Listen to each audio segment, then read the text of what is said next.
do I love the moment by moment, or do I love what I'm hoping the outcome will be? That's a question I'm asking myself constantly.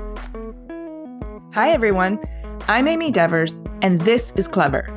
Today, I'm talking to Dallas Taylor.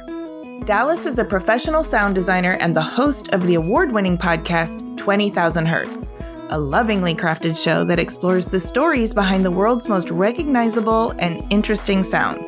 If you've yet to listen, I highly encourage you to add it to your queue. Each episode is a joyful and fascinating little vacation into the world of sound that will leave you listening to the world around you in richer detail. The podcast won Best Production and Sound Design at the 2022 AMBI Awards, the Oscars of podcasting, and it was the People's Voice winner for Science and Education podcast at the 2020 Webby Awards, which honor excellence on the internet. In addition to 20,000 Hertz, Dallas is also the founder and creative director of Defacto Sound, where he's led thousands of high-profile projects ranging from blockbuster trailers and advertising campaigns to Sundance Award-winning films and major television series. Just to give you an idea, in 2021, Defacto worked on more than 800 Netflix trailers, including for the mega hits Squid Game and Ozark, and more than 100 HBO trailers for such programs as Game of Thrones and Harry Potter Return to Hogwarts. A self-described sound evangelist, Dallas is a sought-after speaker at conferences, a regular contributor to major publications, and a respected thought leader on the narrative power of sound. He's also a genuinely warm, interesting, and thoughtful person with a powerful story. I could have talked to him for hours. Here's Dallas.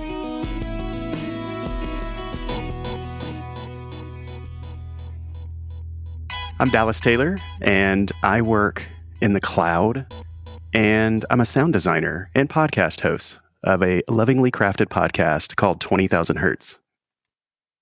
Big fan. I always like to learn how you got to be the you that you are today by going back to the you that you were. Can you talk to me about what it was like growing up and what your hometown, your family dynamic, things that made impressions on you as a child? I grew up in the Mississippi Delta on the Arkansas side, so in and around Memphis, Tennessee, so a very poor area.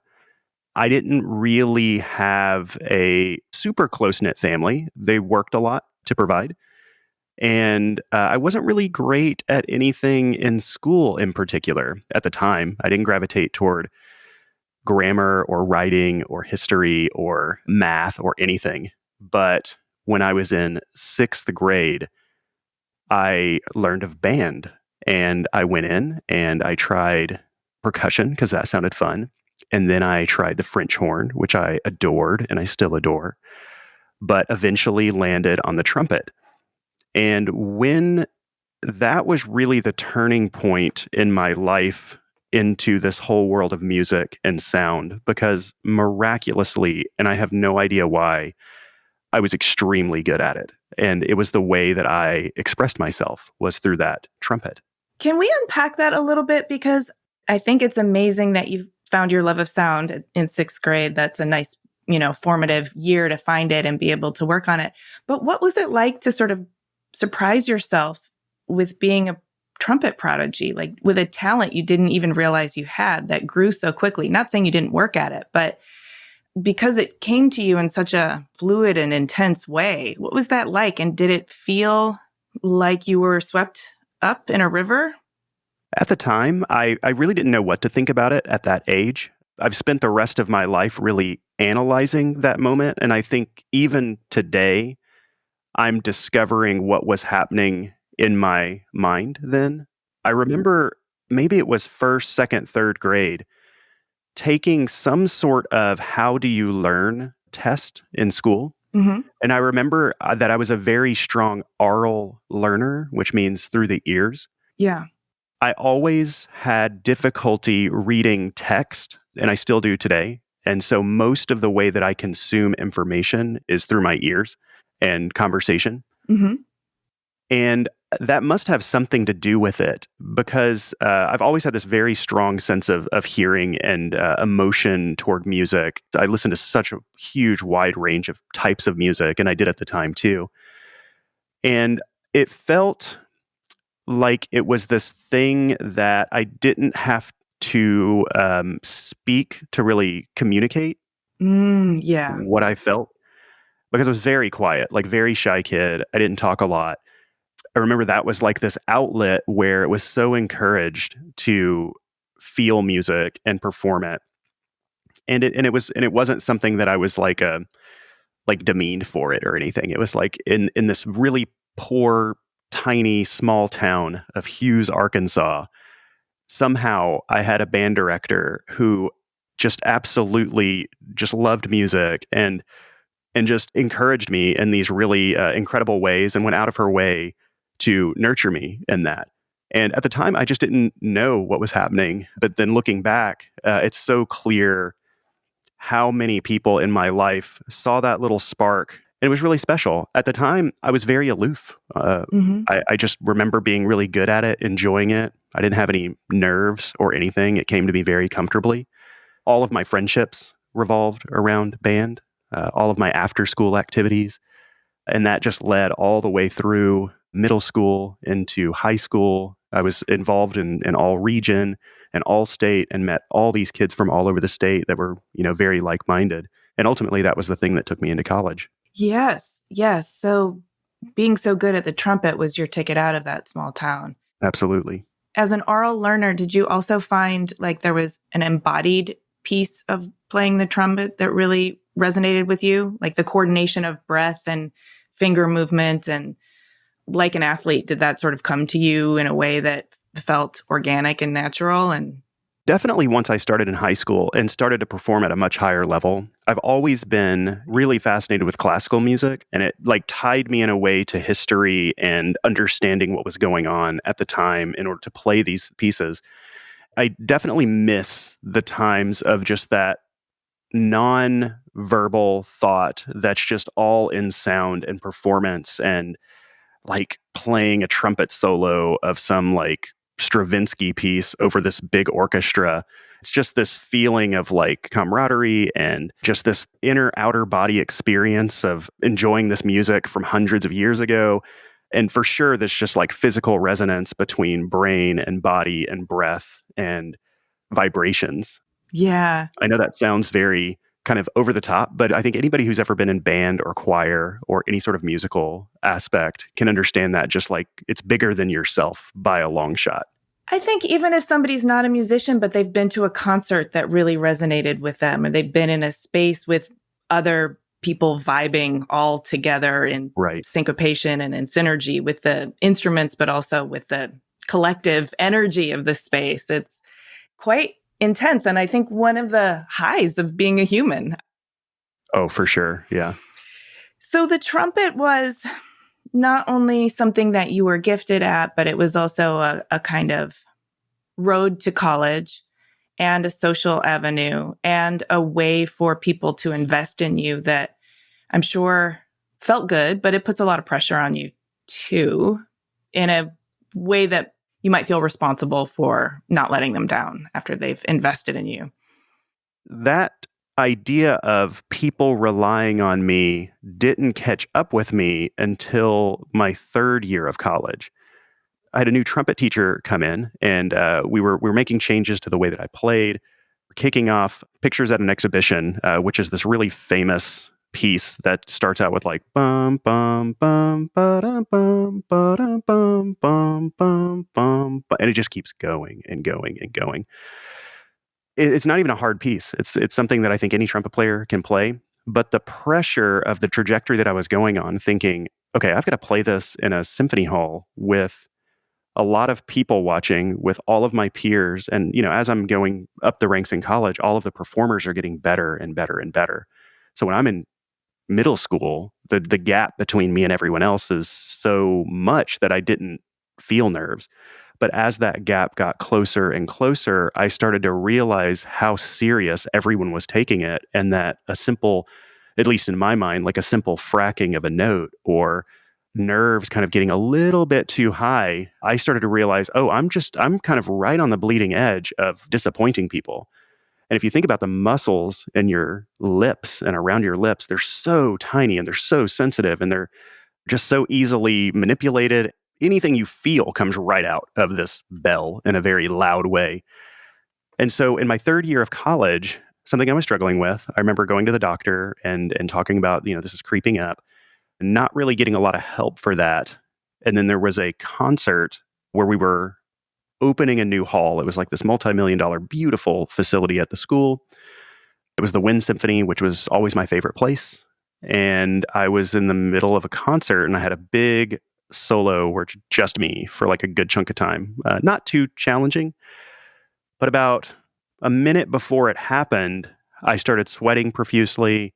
And the second chair trumpet player, very supportive, she kind of leans over, and she'd never done this before. And she was like, "Do you need for me to take this solo?" She had never played it. She had never done it in rehearsal, but she saw something physical was happening. I'm sure I went white, sweating profusely.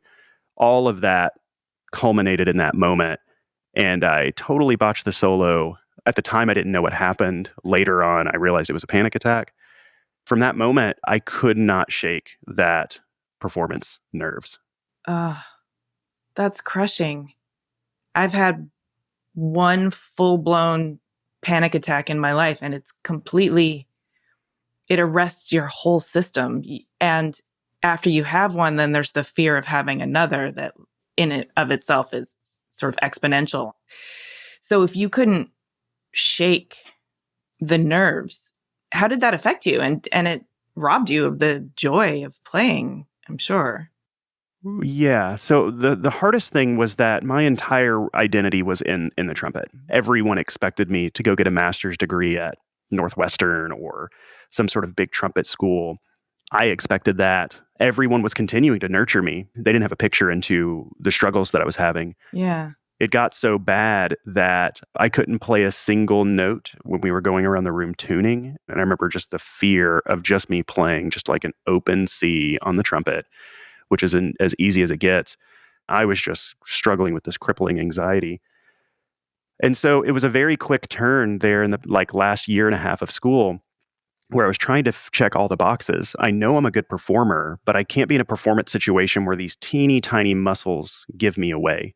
And so I was trying to figure out what can I do to get around that. And at the time, I thought a lot about it, composing music or conducting. And so that's kind of where it started right before I pivoted into audio.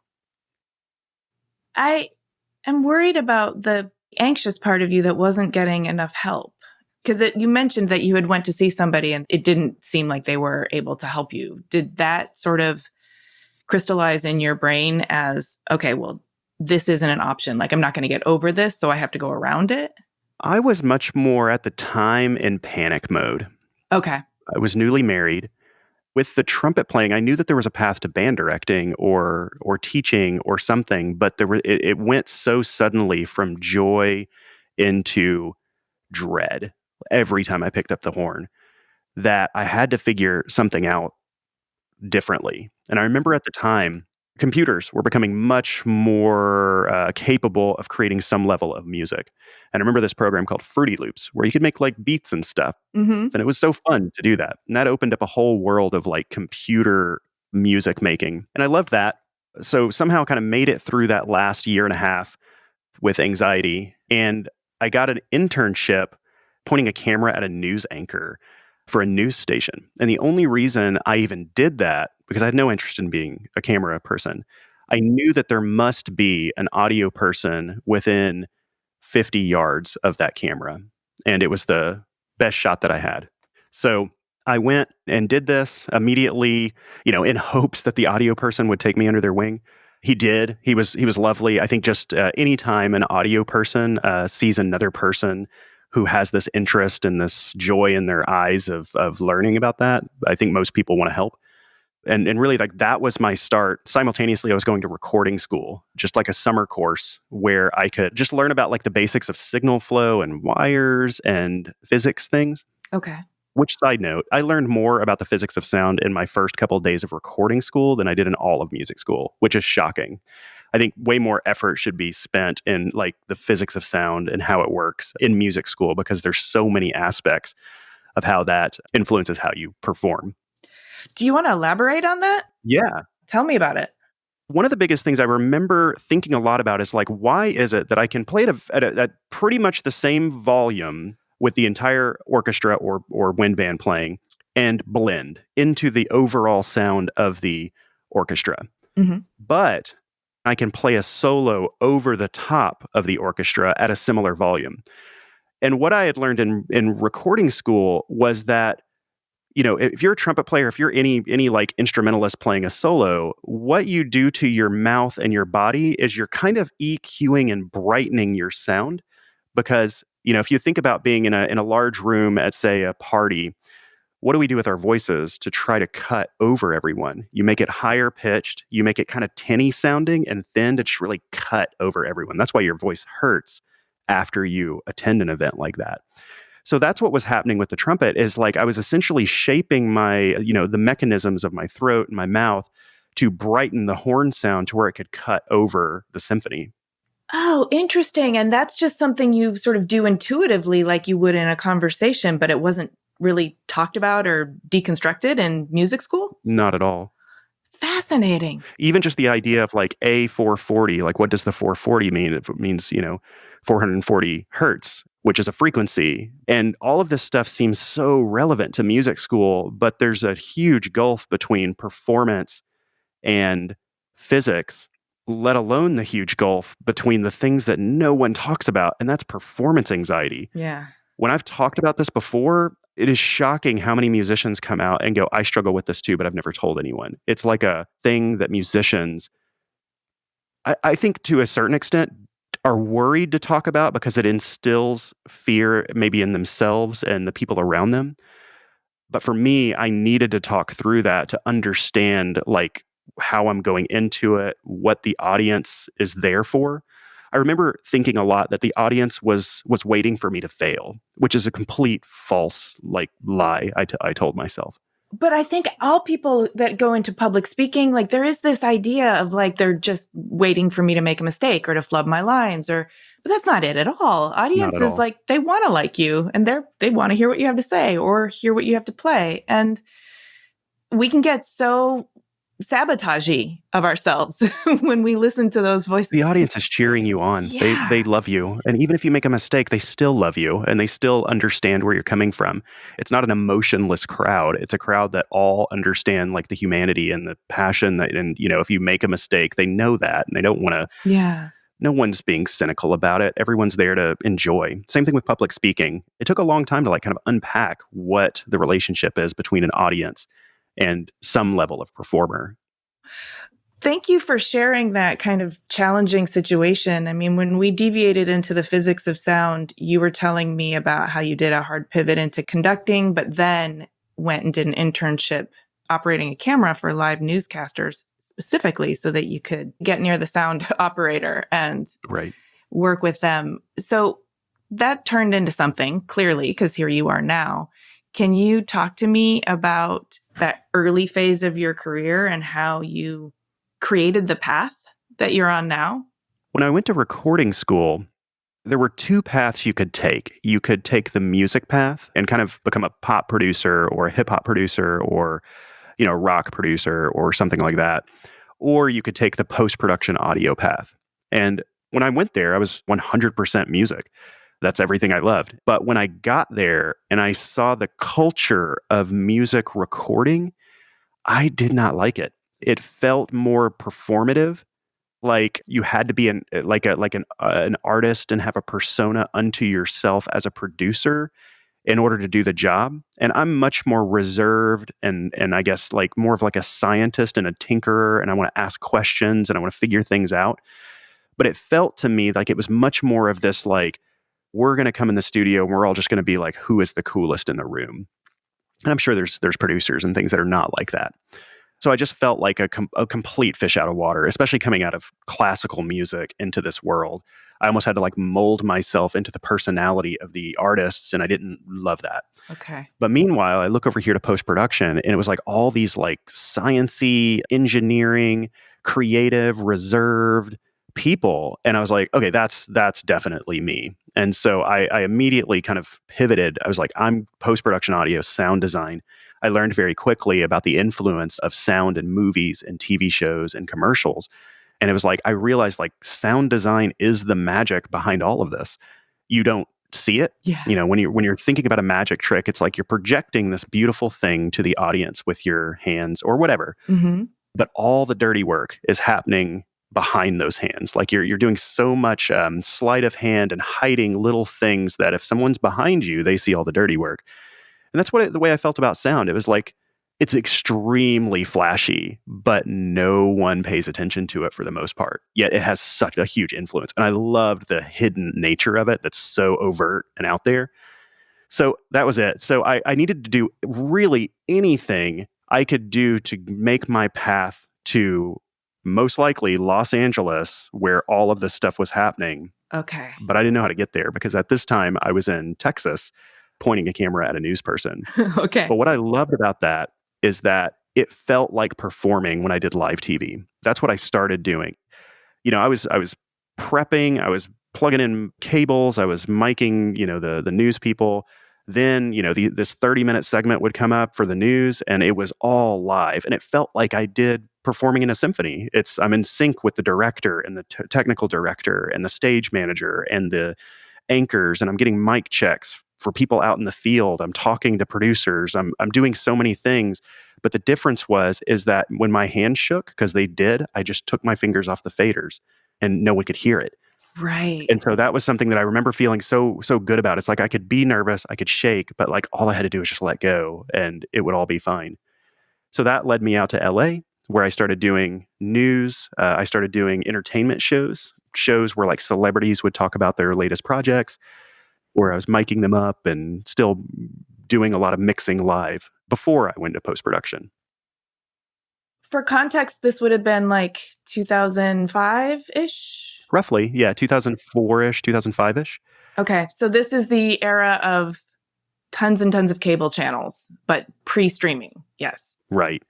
That's what took me out to LA. Funny enough, my very first job in audio, and I adored it, was doing live news for Telemundo. And I don't speak any Spanish. And it was so fun. I met so many incredible people. I miss them dearly. But luckily, all of the anchors spoke just absolutely crystal clear Spanish, and I could follow the teleprompter. And so that is the job that took me from Texas, because at the time NBC had bought Telemundo. I got that job because they didn't need another person at the NBC station, even though I eventually kind of filled in. But then that took me to LA. I was at the NBC studios in Burbank at the time, meaning the studio next door to Telemundo was Days of Our Lives. The studios on the other side was Access Hollywood, Jay Leno, all kinds of these shows. And then like that was the spark where I started meeting people that then shot me over into post audio. Ah, okay. Yeah, I was living in LA at that time, actually working in TV as well, but we were in different aspects of the industry.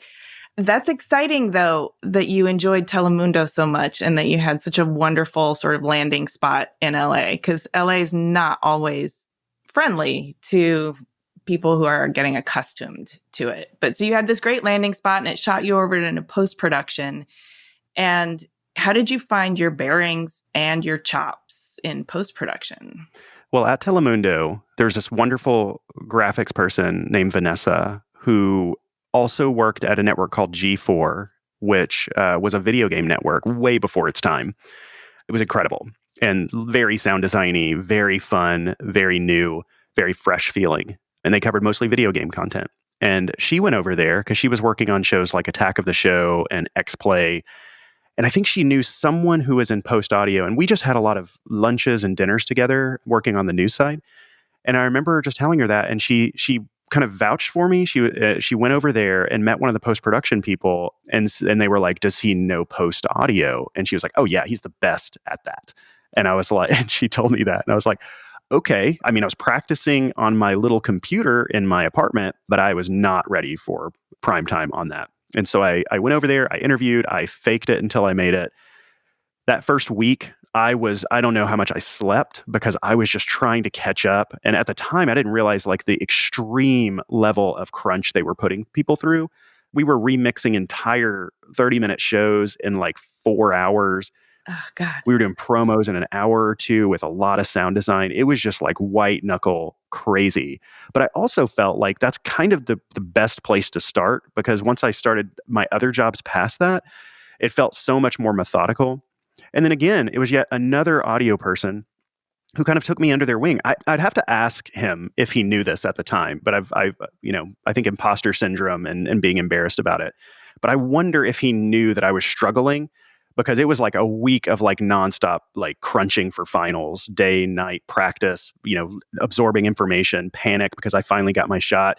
And then by week 2, it's like I got it. And I was like in the rotation. And then within the first month, I felt like I was very good at it. You have a sort of track record of taking to things and then getting really good at them quickly. I definitely strive very aggressively for precision. All of my formative years was trying to perform something to perfection in a practice room to where I could do it 90% of the way in front of people. One of the reasons I pivoted was because one of the phrases I heard a lot as a musician was, your best performance will be in a practice room. And that's what I couldn't accept. I don't like that. So I knew, like, one of the motivations for post-production was like, when I put my heart and soul and effort in every little nuance of frequencies and dynamic range and creativity, once I printed that stereo or 5.1 mix, like, it stays stuck. Then it's up to, speakers and stuff to actually reproduce it properly. But that's out of my control. And I was fine with that. Okay. So that was a huge motivation of why sound design and post-production was a huge draw to me. Do you think this strive for perfection can get out of hand? Like, I think that I had some serious perfectionism and caused myself some creative trauma that I'm probably still processing. Do you think you may have done the same to yourself? Absolutely. I think about that a lot. Yeah. Accepting myself for who I am, feeling very comfortable with being on the right path versus the destination. A big thing I think about a lot is, do I love the moment by moment, or do I love what I'm hoping the outcome will be? And so that's a question I'm asking myself constantly, because it has to be in every aspect of my life. I need to love the, like, moment by moment, the interactions with people, and really have a love for the craft, not when we publish a thing. I like that you've gotten to a place where you're really focused on, you got to love the day to day. And now the proprietor of your own sound design studio, Defacto Sound. Yeah. So after G4, I became a full-time senior sound designer mixer at the Discovery Channel. Mm-hmm. And I saw, from being an in-house, I saw that most of the coolest, most creative projects went external. Okay. So I started Defacto Sound, doing a lot of discovery work that then led to all kinds of car spots and films and documentaries that win Sundance, and trailers and ads and all kinds of stuff. It's a blast. I love it. That started, I think it was around 2009. So I was still like fairly young at the time when I started a business. Kind of started as just me project managing and sound designing and taking all that in, and then hiring like one person and then another person, and then just like a slow progression. And so now we are 15 years into it. Yeah, that's pretty solid. I still feel terrified all the time, hoping that that people still need things to sound good. You know what? I'm so relieved to hear that. I'm so relieved to hear that. I still feel terrified all the time, too, when I do it. Especially like as cable TV seems to be just crumbling in front of us. Yes, but you seem to have also gotten in good with the streamers and brands that need advertising. So are you feeling the effects of cable crumbling underneath you? So this is really where 20,000 Hertz comes in, because I ran Defacto for about 7-8 years before I started making a podcast. Mm-hmm. And the podcast was trying to solve a lot of problems. One, I felt like, generally speaking, I would work with such incredible groups. I mean, many of them were just incredible, and they appreciated what sound brought to the table. But in many cases, too many cases, I always felt this idea of just like, okay, oh, that's cute, sound designer, that you have ideas. Now scoot along and let the visual people take over from here. Like, I felt very like, you're not a creative, you're like a technician. And like, sound design is very creative. Mm-hmm. It's much more like a designer or a motion designer than a technician or an engineer. And so there was that aspect of it. Two, in my business, there's times where we just don't have anything on the schedule. And so I wanted to make something that when I'm stressed about trying to bring in work, My team is actually the opposite. They're like they're creating a thing together. There's no boss, there's no client. We're just trying to tell people about what we love and what we talk about internally into this podcast form. And I loved radio. That was when I was devouring 99% Invisible, especially every single sound show that Roman did. And then Radio Lab was just in this incredible moment in time. Mm-hmm. And then This American Life. So, like, those three things I was listening to all the time while I'm building this sound design studio. And a lot of people didn't think of audio only being this very creative outlet, but I saw it happening. And Roman and I became friends early on in 99PI because I believe his first episode was about sound. So immediately I'm hooked. I think maybe 10 episodes in, I was out in San Francisco and I was like, Roman, I just got to meet you. And he was gracious and he's super cool and he's so kind. And we just kept in touch over the years. And I never wanted to touch anything that would step on 99PI's toes. But over time, like 99PI built its identity on Read the Plaque and architecture. And I noticed the sound shows would get a little bit few and far in between. Mm-hmm. But I kind of thought, would it be bad to be like, hey, Roman, I kind of want to make a show that's kind of like all your sound shows, but just every show is that.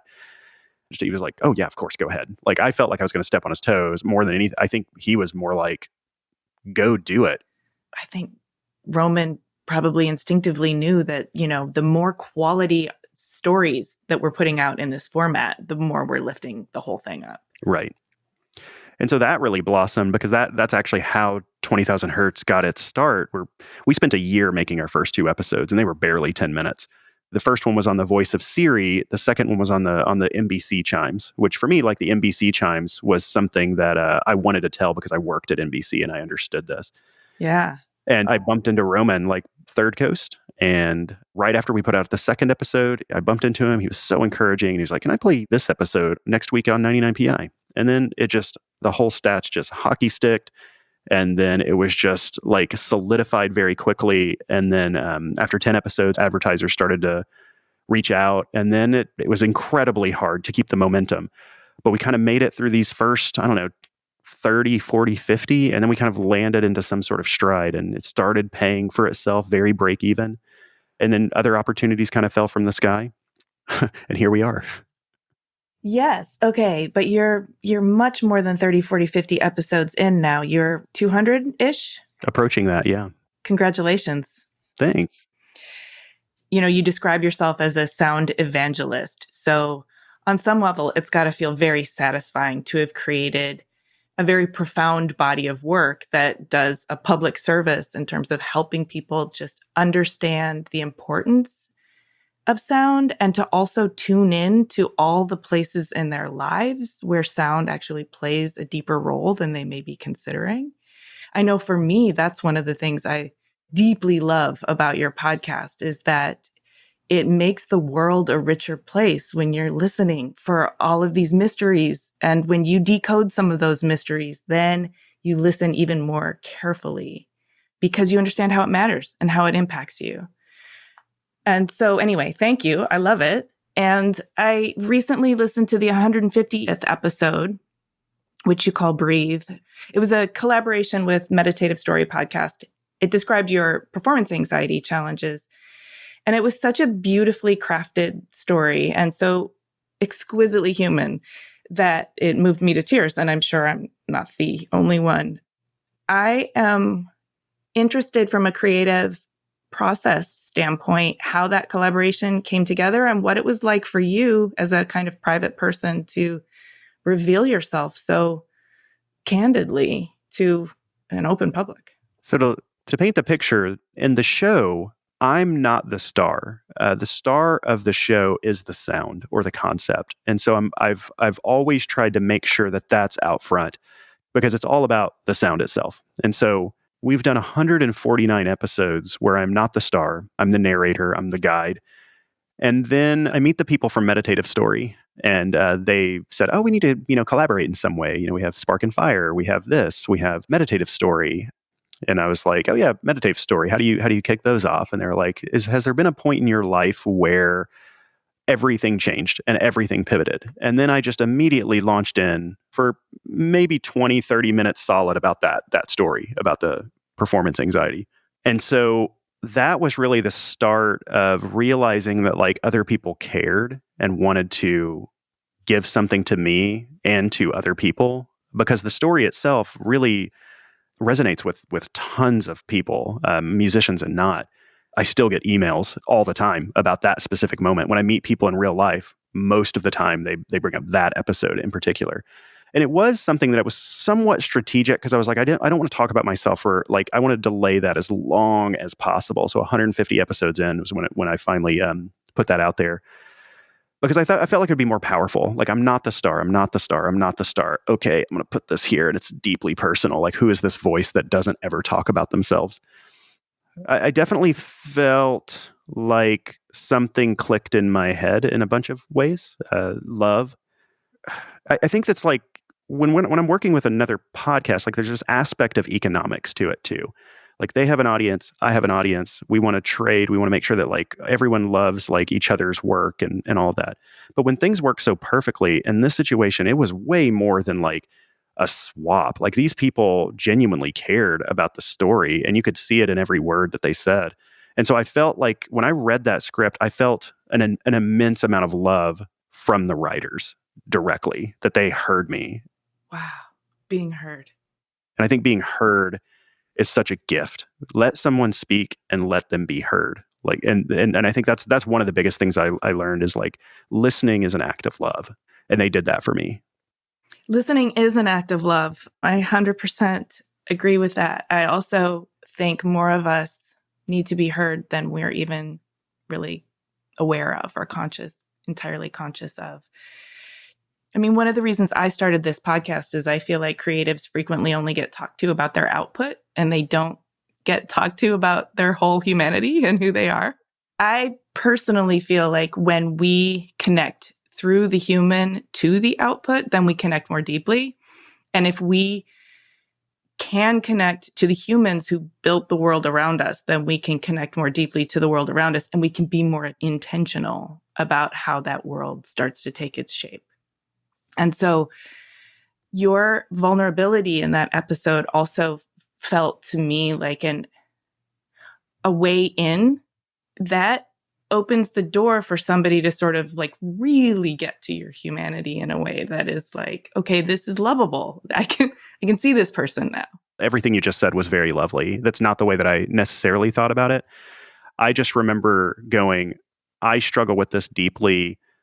I suspect other people deal with this too. Mm-hmm. When I meet people that I don't know and they know me so deeply, it's endearing, it's loving, it's always a shock. I think that's the thing, is like the influence that the show has had. And, I might be thinking too much about this. It's still, it's not the biggest podcast in the world. I'm not Ira Glass. I'm not Roman. But still, when I go to a conference or something, and I see this all the time, where I'll pass someone, I see them glance at my badge or something. I see them like flush with just like fanboyism, like that I used to do. And then they just like gallop over to me like on their tiptoes and just like say, "Oh, I love your show." And they're trying to like get all of this emotion out so quickly. And it's so sweet and it's so loving. And I love it every time it happens. And it feels so loving. I think that right now I just feel like such a flood of love from people. And I'm just trying to process that based off of all of this history that I've had. Yeah. Do you struggle receiving love? Absolutely. Yeah. Yeah. So how are you working with yourself to open up and actually soak it in? Well, I'm a big believer in cognitive behavioral therapy, talking it out. I think talking to a therapist is great. If you don't have opportunities to or trusted people who will listen for long periods of time and let you get it out, I think that's a big part of my life, is just having people or a therapist or someone who will listen. Because at some point, the more you talk with someone, and especially if they're like giving you that time to just speak it all out, what I find is over the course of about a 45-minute long arc of something that I'm struggling with, speaking to another caring person, even if they're doing no talking, I usually find my way and find the issue myself, and then they're just nudging me there. Mm-hmm. And so I think people with very functional, healthy family relationships already know this, and it's something, or maybe it's just something that's built into them. But it took me into adulthood to really find that outlet. And for me, it was therapy for sure. I mean, if you suffered panic attacks, I'm guessing you're an internalizer. I'm definitely an internalizer. And I also learned the same thing you did, that, I mean, some people journal, some people get it out in other ways, but by getting it outside of your brain, you almost can see it, Mm-hmm. and you can start to work with it and find your own solution. Yeah, we're social beings and we need another person. Yeah. But the other biggest thing in my life that like really shifted the way that I think from that internalizing is physical activity. Mm. Running, lifting weights. I don't do it necessarily for the physical appearance. I do it because all of that anxiety is bundled up and, sitting in my gut. But if I run or if I lift a heavy weight, I become present. Nothing makes me more present like physical exhaustion. And I've learned that that is such a positive feeling. I feel human when I'm exhausted, when my heart rate is up, when I'm sweating. And it really comes down to, the more I think about it, is like, it requires being full present. You can't exit your body when you're like breathing heavy and like trying to catch your breath. And you are there for like 45 minutes to an hour. And then, breath. And I've always, even that episode was called Breathe. And so much about the breath is like incorporated into that, and hearing my breath and hearing life and hearing this stuff. I think that like when I'm sitting in front of a computer, a low heart rate, and I don't hear my breath, and I'm just like getting sucked into this void of internet and all of this, I'm not present. And I need that outlet to just be me and like feel me. And I do work out with other people too in a group class. And I think just it feels like that communal performing together. We're all huffing and, just trying to get through it. But I love it. It makes me feel so good. How long have you been doing this consistently? 2.5 years. 2.5 years. Nice. Nice. Are there any other tools for living that you found really helpful? You already mentioned CBT and physical exercise, but making sure I'm scheduling time with friends and family, devoted time, because I work. And it's easy for me to just like get sucked into the vortex of, oh, there's this other thing I need to do or this other thought. But being with people, it's like, I think if anyone thinks of a great conversation that you had with someone and how good you feel when you walk away from that, you had a good time with your best friend or anyone, that little mechanism of that satisfaction is a critical part of being human. And I've come to realize more recently that is something I have to carve out and make time for, and text my friend and pick up the phone, not only for them, but for me massively, and being proactive about that. So that's something that the longer I go without communicating with people and just in my own bubble, mm-hmm. the more that anxiety starts to creep back. And that's generally when I have a panic attack, which I probably have 1 or 2 a year. Okay. And it sounds like you've gotten very self-aware about the conditions that sort of make you ripe for having one, so you can work with yourself. Being unhealthy. Yeah. Okay. Bad food, putting bad chemicals in the body, drinking, not having physical activity, not talking to people, like all of these things just all start to add up. Yeah. And one by one, I've attempted to shed every single one of those because really it's like all of that is masking something else. And it's scary to go back to just who you are. Like, what are you trying to mask? But like, I've got to confront it. I've got to understand it. And I've got to communicate it. And when I communicate it and I confront it, it's always there. But like, I feel, like a big chapter turn at that point. Nice. I had no idea that this conversation I thought I was going to be like, oh, the sound of windows. Da, da, da, da, da. So this is very cool. Oh, good. I'm glad you're enjoying it. I totally am. I hope people want to hear my podcast after this, because there's a couple deeper episodes, and I try to weave a little bit of that, like, deep stuff, but it's so different. But I love talking about this stuff. It's my public persona is very much like sound designer, sound. But deeply, I want to care for people, because really 20,000 Hertz is all about helping people to feel more human through their sense of hearing.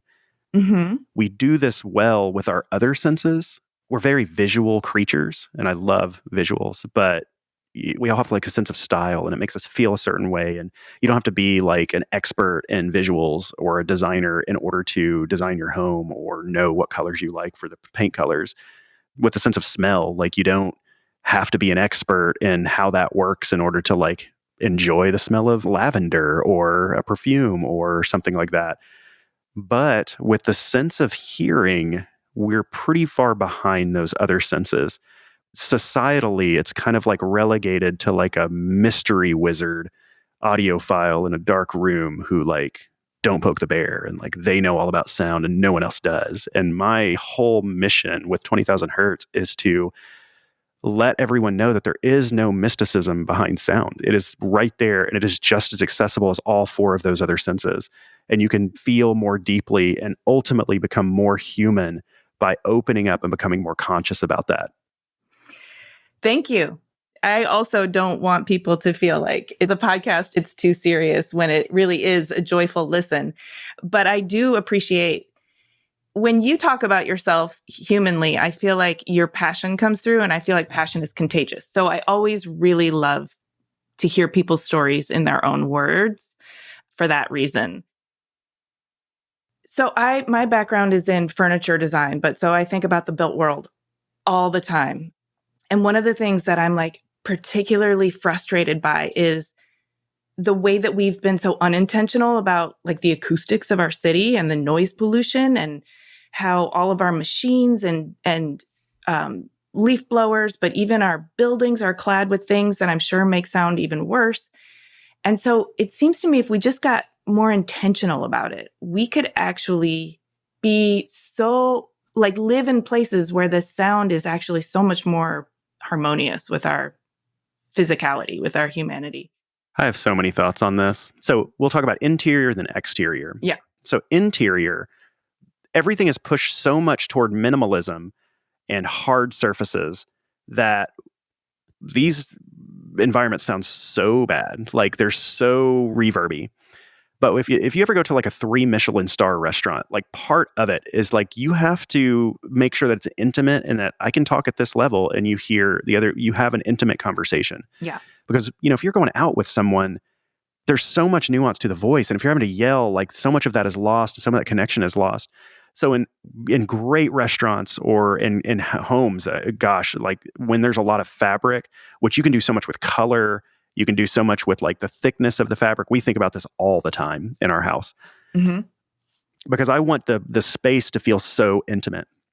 Meanwhile, I can go to another space that looks great for Instagram or something, but it's just cacophonous. Oh, I hate it so much.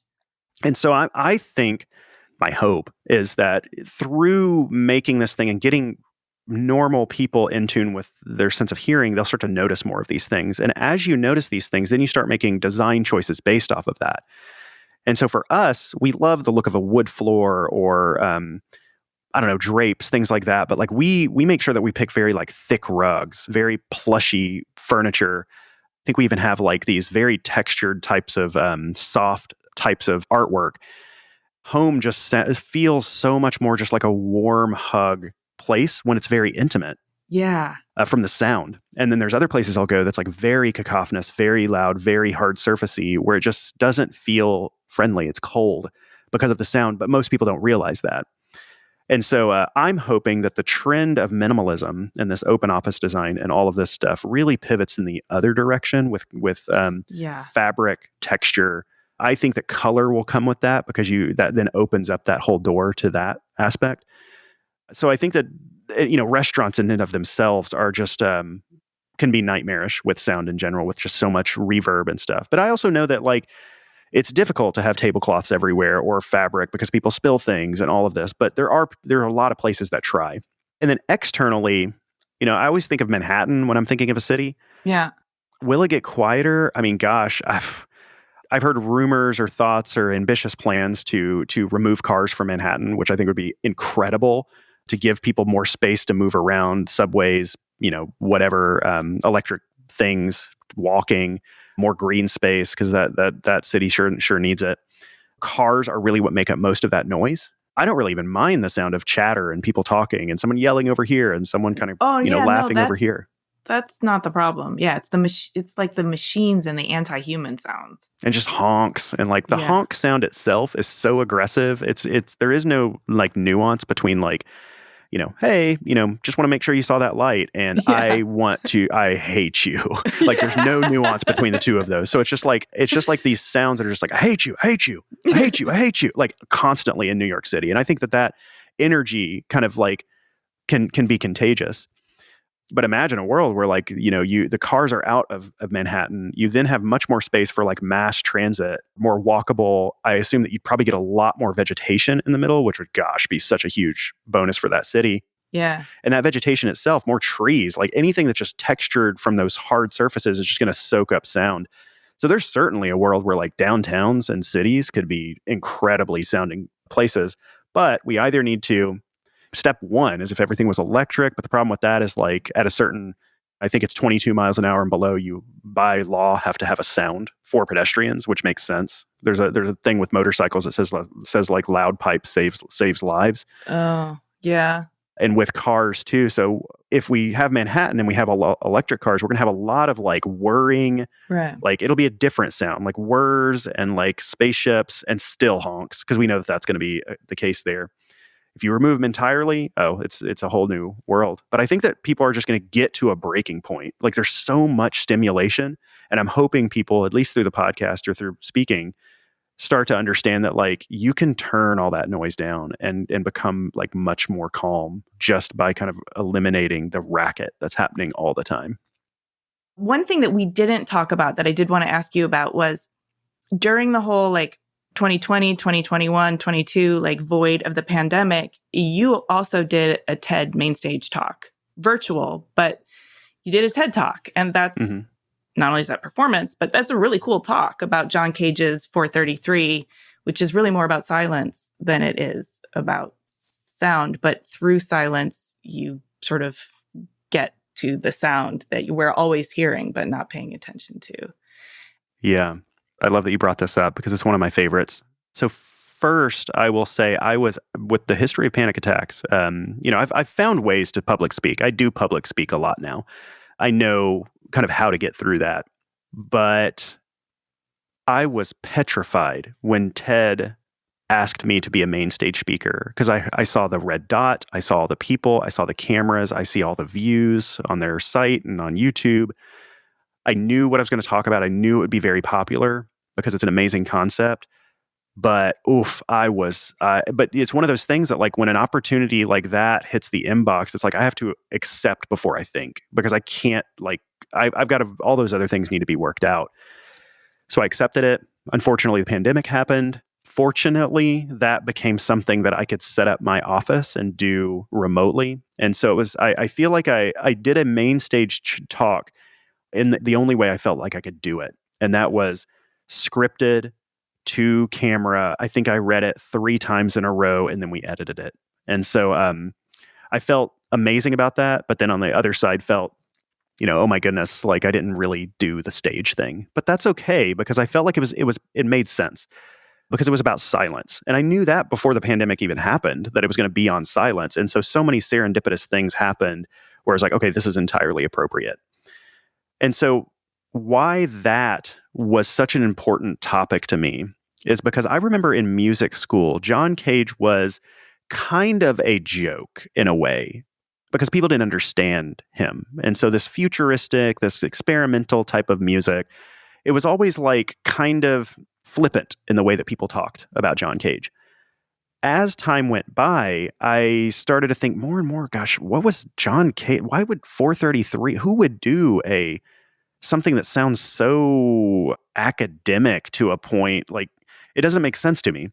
And so the more I looked into 433, which is a 3-movement piece where it's a minute or two of just someone who will sit down at a piano, open the piano, close it. And then it's another kind of middle piece for some amount of time, open the piano, close it. Third piece. My interpretation is you can really perform that any way you want. It doesn't have to be at a piano or anything. I performed it myself at a conference 2 months before the pandemic. I did like a performance piece where I talked about John Cage and everything, and then we then performed it at the end. And I felt like it was really powerful because everyone knew exactly what John Cage was thinking, whereas most of the time people don't. And that was part of what John Cage was trying to do, is like do something so outlandish that people had to think on it and just keep thinking on it. I mean, for me, it took me decades for me to even know what he was trying to say in that. And I was flippant and whatever, like, oh, the silent piece, ha ha ha, students in school will perform it and everyone's kind of like, oh, this is hilarious. But the deep meaning of this is exactly the mission of 20,000 Hertz. It's that when you attempt silence, you become more conscious of all the sounds that are actually happening. So when 433 is performing, someone's sitting in the audience going, oh no, I have to cough. Like, oh, I have to sniffle. Oh, you hear the car outside. You hear the birds outside. You hear someone shift in their seat.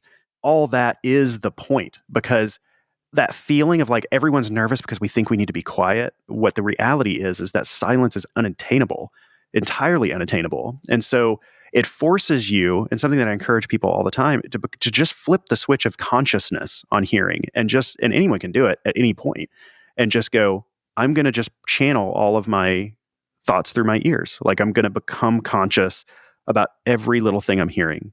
Like right now, I'm listening and I hear a plane going overhead. Had I not become conscious about that, my brain will tune that out entirely. And that's what our brains do, is it just tunes things out. But when you become conscious, you start to hear everything. And for me, it can become very intoxicating when you really kind of like focus all of your energy through your ears. And you can practice this in so many different ways. And I think that it shows like more of an appreciation of sound. And just to for anyone who's unaware of, like, silence is not attainable. The air around us is just transmitting so many sounds. Unless you're in like a anechoic chamber, which I've been in before, which is testing rooms where it's like every bit of sound is entirely removed. But even in the anechoic chamber where there is no sound happening, you can't get away from sound, because you hear your heartbeat, you hear your breathing. I had a recorder with me because I was recording a podcast.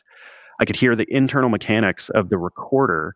It was profound. And so many things, like in that environment, like really solidified, like it is, for anyone who has hearing, silence is virtually impossible to have. And so John Cage, being like a composer, was trying to say that like all sound is worth it, like unto itself. Like sound is is something that we can tune into and just become more human.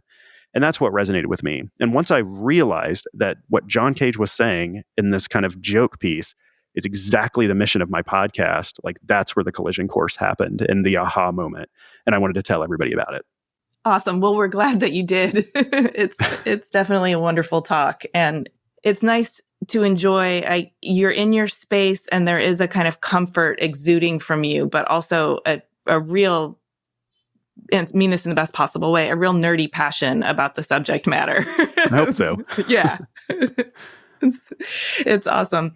So, I mean, I would like to know if there's anything about your story that we haven't covered that you think should be revealed. I love the question because it's the last question we always ask too. In podcast form, it's so good because usually what happens, and I'm doing it right now, is I lean back and I try to think of everything in my life.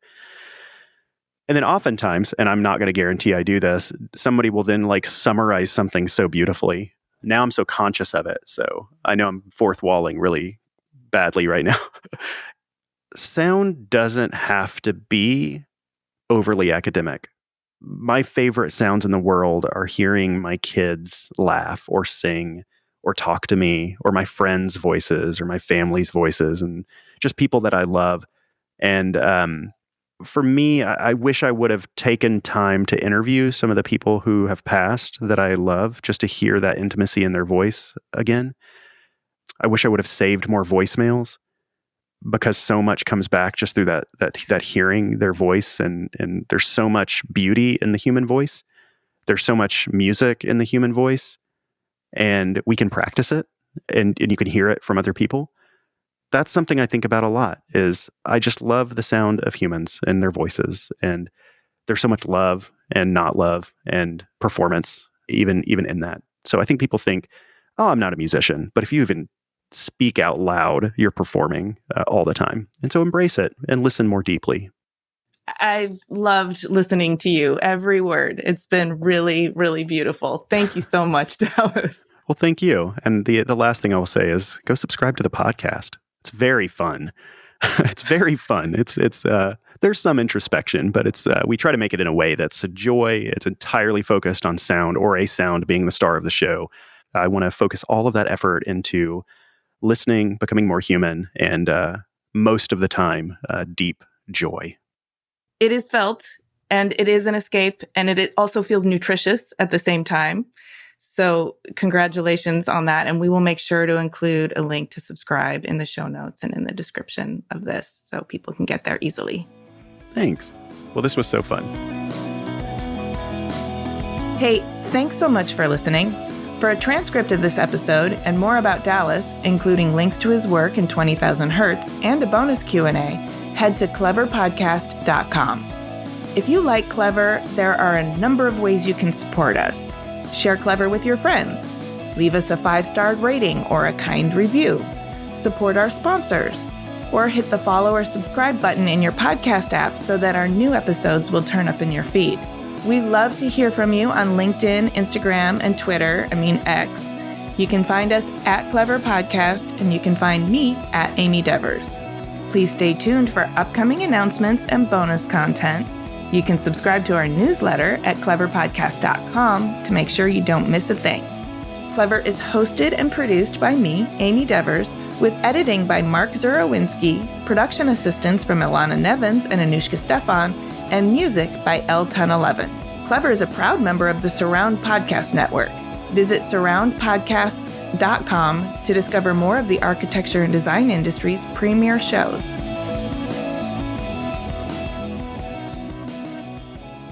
And even if you make a mistake, they still love you and they still understand where you're coming from.